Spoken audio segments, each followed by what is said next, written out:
2017년 도입된 농어촌 상생협력기금의 조성이 지지부진한 것으로 조사됐습니다. 도입 당시에는 매년 1,000억 원씩 10년간 1조 원을 조성할 계획이었지만 4년 8개월 동안 1,300억 원도 채 모으지 못한 겁니다. 반면 대기업, 중소기업 상생자금은 1조 5천억 원 이상이 모이는 등 차이가 현격한 것으로 나타났습니다. 그 이유가 무엇인지 김인경 기자가 취재했습니다.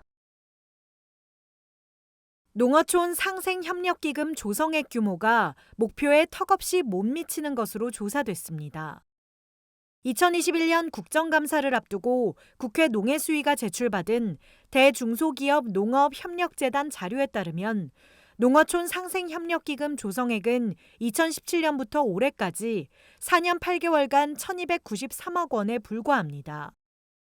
농어촌 상생협력기금은 지난 2015년 한중 FTA 국회 비준 당시 시장 개방 위기에 놓인 농어업인과 농어촌을 지원하기 위해 여야정 합의로 만들어진 법정 기금입니다. FTA를 통해 이익을 얻는 민간 기업 등의 자발적 기부금을 재원으로 2017년부터 매년 1,000억 원씩 10년간 총 1조 원을 조성하는 게 정부의 목표였습니다. 이렇게 만들어진 기금은 농어민 복지 증진과 교육 장학 사업, 농어촌 활성화 사업 등에 사용됩니다. 현실은 어떨까? 연간 1,000억 원을 모은다는 계획은 4년 8개월의 기간 동안 1,293억 원을 조성하는 데 그쳤습니다. 그나마도 모금액의 70%는 산업통상자원부 산하의 공기업이 대부분이고 민간기업의 모금액 비중은 30% 수준에 그칩니다. 당초 민간기업의 기부금을 재원으로 한다는 기금 조성 취지에도 부합하지 않는 겁니다. 재단은 기금 모금의 강제성도 특별한 인센티브도 없기 때문이라고 설명합니다.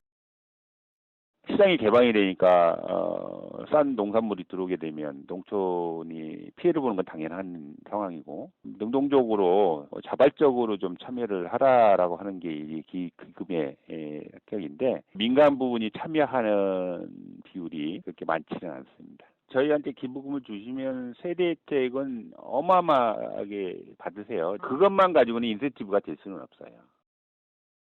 반면 같은 재단을 통해 조성되는 대중소기업 상생협력기금은 2013년 조성 후 6년 만인 2018년 이미 누적 출연금 1조 원을 돌파했습니다. 재단 측은 대중소기업 상생협력기금은 상생협력법상에 명시된 동반성장 프로그램에 따라 평가 항목이 많은 데다 대기업이 중소기업에 일종의 투자를 하는 측면이 있기 때문이라고 설명했습니다. 성과 공유제를 해야 되고 상생결제 시스템을 해야 되고 대중소기업 간 상생협약을 위해서 해야 되는 항목들이 상당히 많이 있어요. 그러니까 사업을 하다 보니까 기금을 낼 수밖에 없는 그런 구조이고 상생협력기금은 협력기업들한테 주로 기금을 줘요. 그 협력기업들의 기술 개발을 통해서 우리한테 납품을 하도록 하게 되면 우리가 사실 투자하는 거잖아요. 농민단체도 농어촌 상생협력기금의 활성화 방안을 마련해야 한다는데 목소리를 높이고 있습니다.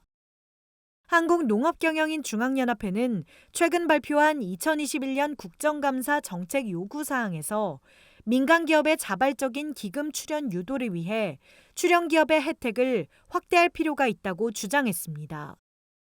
또 기금 조성액이 부족할 경우 충당하기 위한 필요 조치와 결과를 정부가 국회 농해수위에 보고만 하도록 되어 있는 건 역시 개선해 기금 목표액을 달성하지 못하면 정부가 별도의 재원으로 충당하도록 하는 등의 법적 근거를 마련해야 한다고 강조했습니다. NBS 김인경입니다.